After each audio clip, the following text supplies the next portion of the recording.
we've got Chris on technical, Neil on insight, and Steve in the driving seat. It's Talking Formula One. Hello and welcome to Talking Formula One. We are here after the Miami Grand Prix. Chris, how you doing? Evening, all good, you? Good, very well, thank you. Yeah, nice busy day, and then you turn the PC on and it doesn't want to play ball. But here we are, we're good, it's sorted, it's all good. We've had the Miami Grand Prix, which I think, in personal opinion, was one of the more entertaining races we've had this season. What did you make of it? Surprisingly, it was a decent race, wasn't it? It wasn't a huge, shoddy procession we normally get, so that's probably the only positive about these for the minute. I think so. Yeah. We were saying, that you got this 5-week break between the last Grand Prix, and then it's only broken up by Miami. So it's like, great, cool. We get a 5-week break followed by this usual procession. But it certainly wasn't. It was a very, very entertaining race. Obviously, sprint race as well, which was won by, surprisingly, Lando Norris. McLaren looking very, very good in the sprint. Not so much in the race. They did falter a little bit, didn't they? But overall, a good race. I enjoyed it. It was a very surprising start. Charles Leclerc, got the usual quick Ferrari start, which I think we've all come to expect now. Max Verstappen was on the front row, which was very, very surprising.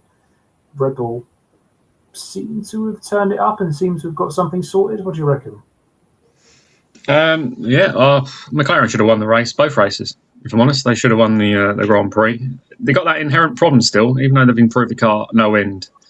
That once they get stuck behind the car, that's it.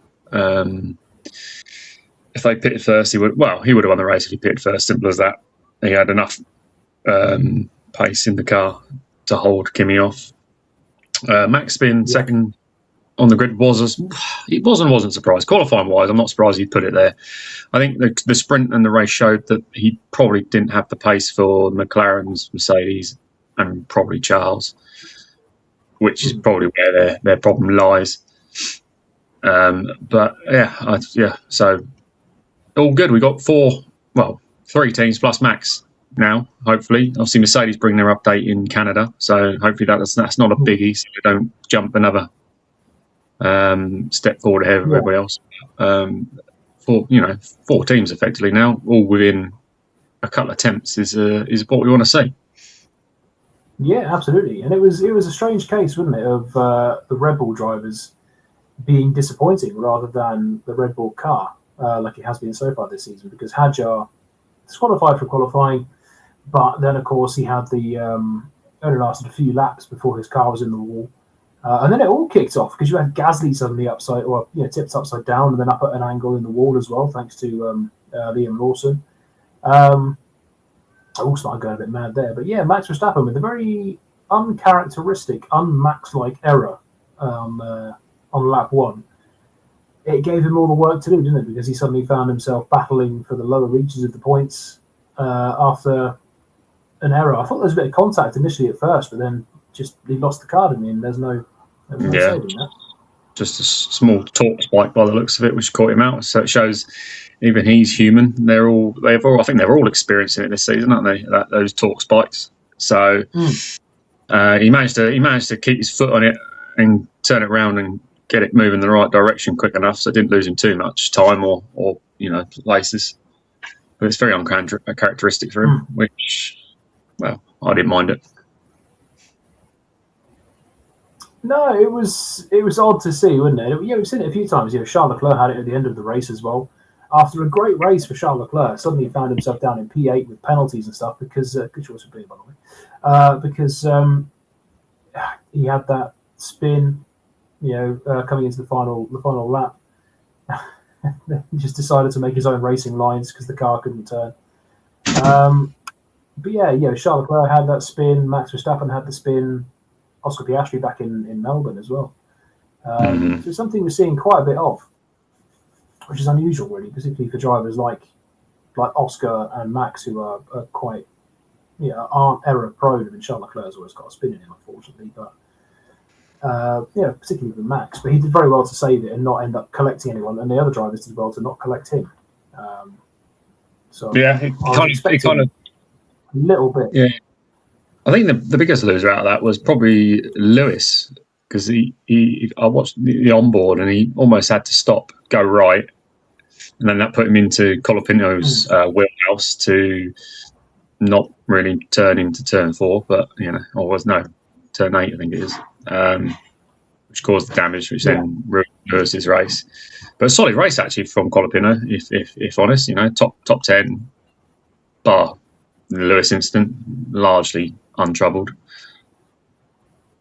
Yeah, and then a very good race. He does need more races like this, doesn't he? Really, to prove that he does need that, or he does deserve that seat, because he's come in for a fair share of criticism since his incredible debut at Williams. 2024 now. Mm-hmm. He's come in for a fair bit of criticism for his performances in the Alpine last year. I know he was sort of chucked into it after Jack Doohan, but this was certainly a good way to silence a few people. He was the quicker Alpine. I think he outqualified Gasly. First appearance in the top 10 this year. So fair play to him, and a good drive and some solid points. It was, just need to back up, doesn't he? It was a good race for the midfield as well, wasn't it? Yeah. It was a decent race for the midfield, particularly my boys are back. The boys are back. Williams, it's a 9th and a 10th. It's 3 points on the board. Let's go. I was surprised. Surprised by the V carbs and the Haas's lack of pace all weekend, really, and the Audis, really. I don't know if that is the steps forward that Williams have made in terms of upgrades and shaving that weight off, whether that's just brought them forward a little bit. And we shall remain to be seen next week. But good weekend for Williams to get some points and moving in the right direction. Yeah, absolutely. It's nothing to get carried away with, is it really? But it's solid. It builds a bit of confidence. And the drivers were both very unhappy after qualifying and after the sprint. And Carlos saying that it's all these weeks they've had of work and they've done nothing effectively. So it's good to see them get a little bit of. Was it Albon? A little bit of success. I didn't actually watch sprint qualifying as such, but wasn't Albon lucky to get through Q1? Wasn't he supposed to be? Was it supposed to be invalidated lap time or something? But they realised already after Q2 had started, so they couldn't reverse the result. I think that was to Lawson or something. Yeah. But how does that happen in this? So he was very, very fortunate. I know. It's crazy. It is absolutely mad. No, I agree with the commentary. How did Max? Sorry, how does Max's potential infringement, which turns out to be an infringement, how did they wait till after the race? It's either it's over the line or it's not over the line. They've got sensors on the lines. I think it's because in that bit, did they not have sensors or they didn't have footage or something? I'm not too sure. I don't know. They said something about it. But yeah. Let me check. Hang on. It does frustrate me when you always see, this will be looked at after the race. No, because this could potentially decide the race, or it could decide a podium, who's in the points. Yeah, that's the thing. It alters it alters the driver's mindset who's got the penalty, because the team won't tell him he's got potential penalty coming because they won't, burden him with that. It also changes the teams around them how they race. All right, it probably wouldn't have changed anybody's races this time. But if you're fighting for this bloke, if you're fighting for a place for this person who's potentially going to get a penalty, and you take the front wing off or whatever, fighting him when realistically all you had to do was stay behind him because you knew he was getting a penalty. They need to be decided there and then, or not decided at all. Yeah, absolutely. Give it a penalty or don't bother. There we go. It's certainly a confusing weekend in terms of stewarding. But a big winner of this weekend, Kimi Antonelli. He also 3 wins from 4 this season now in Grand Prix, 20 points clear in the championship. And everyone said that this was going to be a Russell walkover. Has Martin clipped my bold prediction and stuck it on the fridge? I don't think so yet, but it needs to come true, or it's coming true right now. He's getting Kimi's making this look a little bit easy, isn't it? It's quite concerning if you're a George Russell fan, or even George Russell yourself, because he's not getting, the last 2 Grand Prix, this is including sprint races, he's not getting beaten by fractions. He's 3-4 tenths quicker than him in qualifying. He was easy 3-4 tenths a lap quicker in the race. And this is a track he's only raced at twice. This is his second year. This isn't one of those F2 follow him around and go to all the time. This is it's quite concerning for George Russell, and it's a big one for George Russell, because if this carries on until, say, Austria, Silverstone, Mercedes are certainly going to be looking at Max Verstappen, because they won't be seeing much worth in George Russell if he's getting beaten by an 18-year-old. It's a big year for Kimi, but for George as well, isn't it? Because you've got the class of the field, and if you're George, you expect to be the number 1 driver. You've sort of stepped in to that team, and you've effectively now the lead driver after Hamilton's gone, after beating Hamilton. A big year. You found yourself finally with a proper championship contending car, and you're 4 races in. You started off very strongly. You got a pole. You won the first race. Everyone expected it, and they expected it to happen again and again. And I know that he's not always had the rub of the green. He's had some bad luck. But in Miami, there was a safety car in that race, and Kimi still put 40-odd seconds on him. I've got a theory. Oh, yeah. Got a theory. Now, obviously, a lot of his, you think back to Belgium where he lost the race, but he won the race through managing tyres. And he managed, he's very good at managing tyres. This spec of car doesn't seem so tyre limited as the last 4-5 years. And that's maybe where most of his advantages come from, is the way he can control the deg. But actually now you're controlling more power management, not tyre management. Oh, there is a little bit of tyre management, but not so much, because you're obviously a lot more lifting and coasting and regen. So everybody's doing the same. So I got a theory that maybe his slight advantage over a lot of the drivers has gone in terms, because they don't need to save as much tyre. Yeah. It could really benefit, isn't it? Because you got these sort of the tyre whisperers on the grid, effectively. Something Perez was always very good at in the past. George Russell, of course. If it's not so much of an importance, and you can go a little bit more gung ho, you can go a bit more balls to the wall about it. It does get rid of his advantage. And I don't think anyone expected Kimi to suddenly put 3 wins on George's 1. And be leading the championship by 20 points after 4 races. It's incredible. He's been in the top 2 in all the races so far. George has been off the podium in the last couple. It's been incredible. I am really quickly becoming a Kimi Antonelli fan. He seems so likable. There's this little enthusiasm about him, and it was great to see him get so emotional after he won his first race. Because you can see how much it means to him. And he's a kid.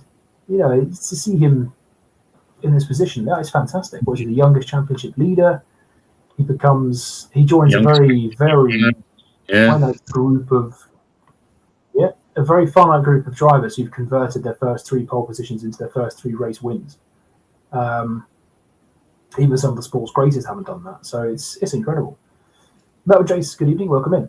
Did you notice the face of Antonelli's mum turned into a scowl when the FIA president poured water over Kimi's head just for the post-race interview? No, I didn't see that. I missed that bit. No.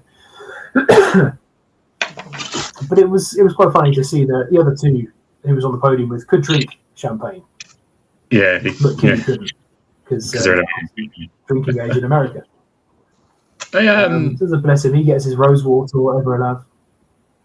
Yeah, got a special one. Do you think there's a bit of arrogance with Russell? Does he think he was just going to turn up, especially after the first race when it was such a dominant win? Turn up, win, go home. Thanks for a championship. And, all right, he's not performed terribly.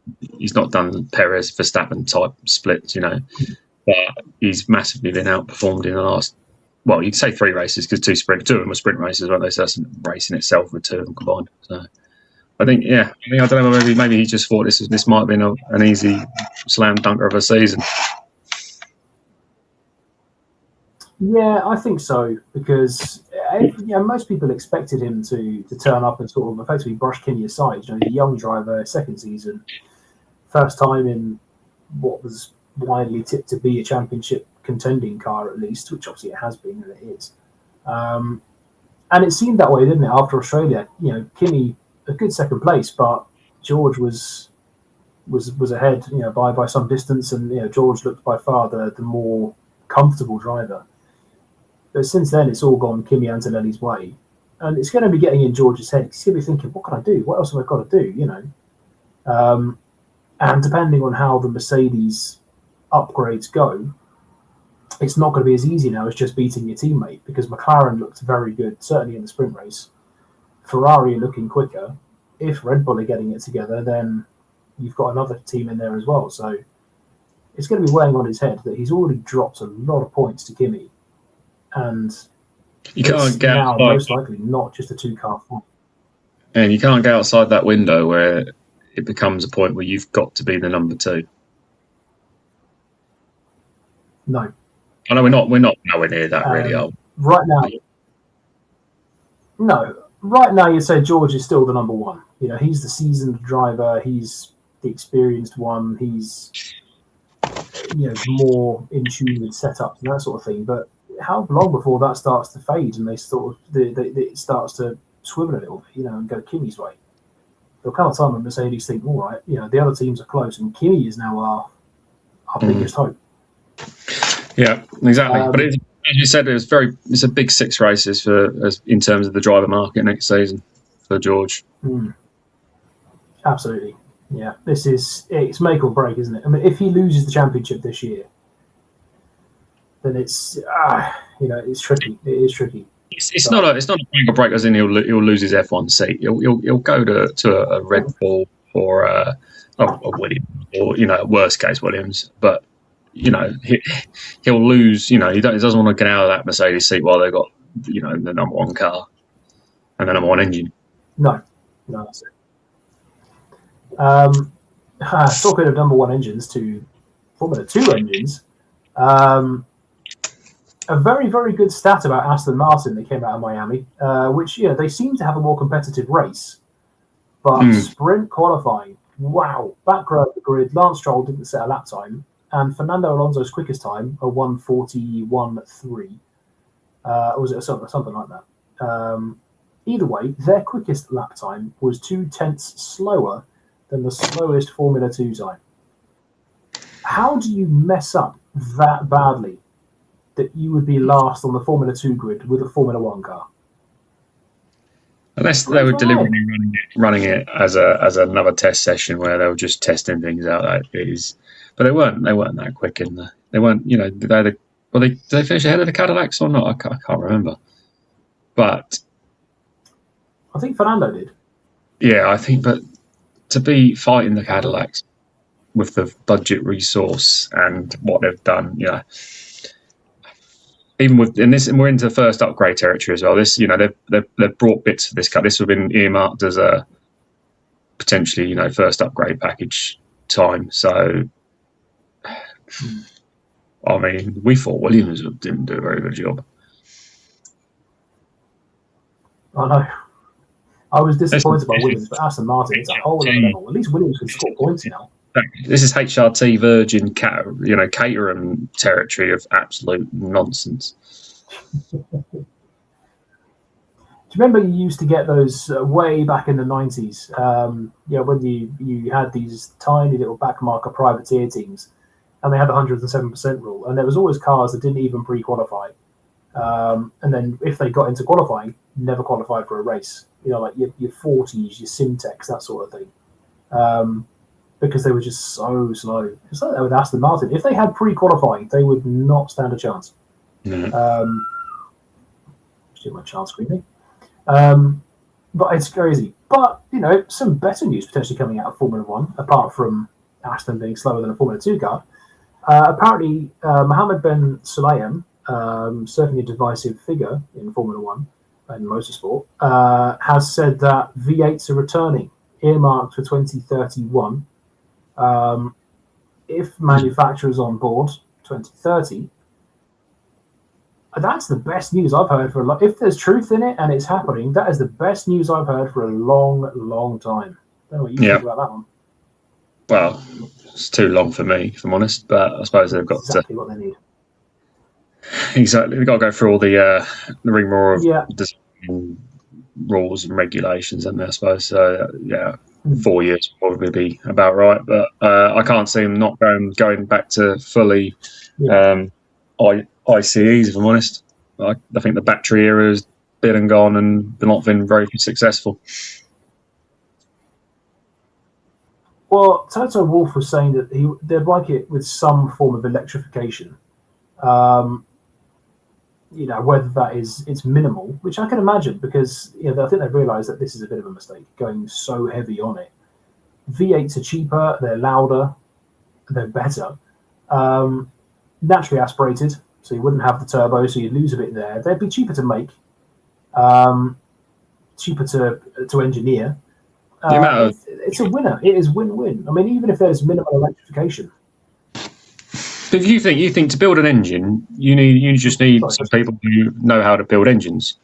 If you build the engine that they currently got, which is electrical and combustion, you need people who understand the electrical side, understand the combustion side, a bit of both. So you need more people. So it'll cost you more money just on people to design, build, manufacture, let alone actually the result of it. Yeah, there's a lot more to it, and it's tricky, isn't it? Because there's obviously this big push on EVs in the world, but I don't know if there's as big of a push now as obviously I'm not 100% on it, but have they realised that there isn't this big? I mean, some manufacturers have gone from saying they're only going to produce EVs. They actually still are now continuing to produce combustion and hybrids. I know, like years back, for example, Honda said that from a certain year they're only going to make electric vehicles. As far as I know, they're still making hybrids. I don't know if that plan is still in place. But are they now realising that it's not going the way they thought it would, and they're sort of stepping back a little bit, really?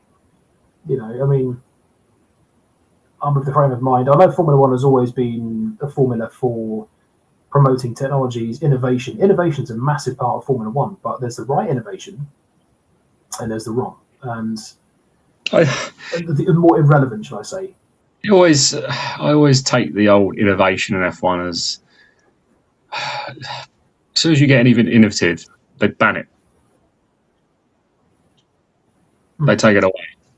That is the problem, isn't it? It's like, we want it to be innovative. Design outlandish things. No, you can't have that. That's too outlandish. Exactly. What do you want from me? That when they Mercedes, when they had their, I can't remember what it was called. Was it the DAS system where they pulled the wheel and the front wheels? What was wrong with it? Was it DAS? Yeah. Dual axle system. Yeah. Genius idea. What was wrong with that? That's the one. Yeah. Absolutely genius idea. And I like how in the past you've had things like the F ducts that they had on the McLaren where they could block the little hole off with their knees. You had the double diffusers on the Brauns and the Williams and Toyotas back in the day. If it's a safety issue, fine. But if you're just doing it because one team's fall outside the box and every other team are crying wolf about it, then you're not really encouraging innovation, are you? Yeah. No, I think you see these systems, you think that's absolutely ridiculous. Well done, bravo, genius. The Mercedes with the DAS system, the F duct, which looks really stupid, but it worked. And then I think, was it like in the 90s or noughties, Tyrrell, maybe 90s, had like this massive X-wing thing on the side of their car. Yeah. The S to create more downforce. That looks absolutely stupid. Well done. Oh yeah, S duct as well, yeah. Lotus Renault years ago had those forward-facing exhausts. Yeah, no, I think the old Macarena ring mistake is Red Bull have designed one, so they're like, wow, that'll be all right. But yeah, I'd say your road car, you don't bolt a road car engine into a 4-1 car, do you? So I get the idea that they're trying to promote electrification, but I don't drive my car thinking it's a Lamborghini. No. No, I don't. I mean, I drive a Passat. I don't get in my car and think about the effects of ground effect on my car. No. You know, I think, oh, this, yeah, I'm glad Formula One are doing this. I can tell this is working in my car. I mean, it's obviously the same. Yeah, it's a bit different if I was driving a Ferrari or something, but exactly, Mojo. Bring back the days when Grand Prix hurt your ears more than a Motorhead did. Yes, I mean, it's a band I wish I could have seen live, but well, yeah. I remember when I went to Silverstone in 2021, it was obviously incredibly loud, but then they had a demonstration of older F1 cars going around. So you had 90s Benettons and Williams. Yeah, broke down. Yeah, the Williams broke down. But that made your ears hurt. Like, that was incredible. You had, it was a 91 the Camel Benetton, I think it might have been that one, going around the track. We were down by La Source, and No Rouge, and we could hear them round Pouon, like as if they were literally. It's mad. Yeah. I remember it might have been after the Grand Prix itself or after qualifying on the Saturday, we took a walk back to the car around the track, and they were demonstrating. It was either a 2010 or a 2011 McLaren that was up for auction, and they had it going around the track while they were auctioning it off, and we could hear it when we got to just down from Cops. Is it Stowe, that right-hander? Yeah. Into the old into the new sort of pit straight, and we got round to sort of Stowe area. And you could still hear it. And you only saw it for a split second as it came right past us, but you could still hear it all inside of the track. And that was incredible. And that's what you want. F1 should be fast, loud, balls to the wall. Don't worry about your tyres. Don't worry about, how much battery have I got left? You see, Nigel Mansell was very, very critical to Autosport about the state of the regulations. Fair play to him. He said, I'll probably get shot for this because he knows that people maybe Formula One don't like people insulting their regulations, but truth hurts. It does, and unfortunately, like when you get the presenters, Crofty, Martin Brundle, they can't really say too much about it. But Nigel Mansell's an independent; he can have independent thought. He's his own man, and if he says, "Yeah, this isn't great," something's not right. Yeah, exactly. Yeah, it's people like Crofty and Brundle. They're trying to promote the sport because they want people to watch Sky F1. Now they've renewed their deal, and obviously they don't want to play it, absolutely hammer it and turn people off because there's only hurting their own TV channel. So they're going to try and promote it as best they can. You can tell with Brundle a little bit that he's not a fan. Oh, he's old school, isn't he? I mean, you can imagine what Murray Walker would be saying about this. But they can't exactly be on camera going, wow, this is just, this racing's all false. I'll tell you what, if you want electrification, go and watch Formula E. They wouldn't say that. But they probably want to. They've created a whole category for electrification. Yeah. And you can have hybrids in cars that maybe look a bit more like road-going cars. You've got your touring cars, there's endurance and whatnot, Le Mans. But it's not needed in Formula One. You've got Formula E. That was the big EV push. I think what got the FIA hoping this would be a great move is Le Mans. Le Mans obviously went with the new regulations of engines where they relied a lot more on energy and electrical power. And obviously Le Mans got, come back to its status that it was, 50 odd years ago now. In the last 3-4 years, but that's with competitiveness. It's not, but F1's a different beast. World endurance racing is the long game. F1 is an hour and a half long, 200 kilometers or 200 miles. You want quick, fast action. You haven't got 4 hours to wait and see how something's going to play out. No, exactly. F1 is literally lights out, away you go, 70 laps under, maybe done. You haven't got time for the EV stuff. But so if V8s are coming back and it is completely naturally aspirated pure combustion, or if there is a little bit of electrification in there, I'll just welcome back the noise. And V10s are a bit of a stretch, but the V8s, happily take that. If these engines were allowing drivers to go full power limit on the limit, race properly. I mean, you think in the last 4 or 5 years we've had tyres limiting us to racing. And now the tyres seem to not be an issue because the engines can't, just want cars that can go their maximum potential 90% of the time. Yeah, that's it. If you have to stick with the V6s and their slightly dull noise, if I get 60 laps of flat out action without worrying about recharging or managing tyres, fine. I just want good authentic, genuine racing. Exactly. But F1 don't seem to listen to the fans, which is a huge shame because that's what keeps them going. But there we go. I could rant about this all day, but we haven't got time because that does bring us to the end of our little show this week. What does Neil think? Sorry? What's Neil think? Right, Neil. Neil. I remember Neil. Yeah, I remember Neil. He's in the studio, apparently. But there we go. Just never joined us. But there we go. Well, thank you very, very much for watching. We shall see you again next week, probably to talk and moan about more. Hopefully, more stuff will come out about the potential switch to V8s, but we shall wait and see, of course. But until then, thank you very much for watching. I've been Steve. Here's with Chris, and we shall see you then. Cheers.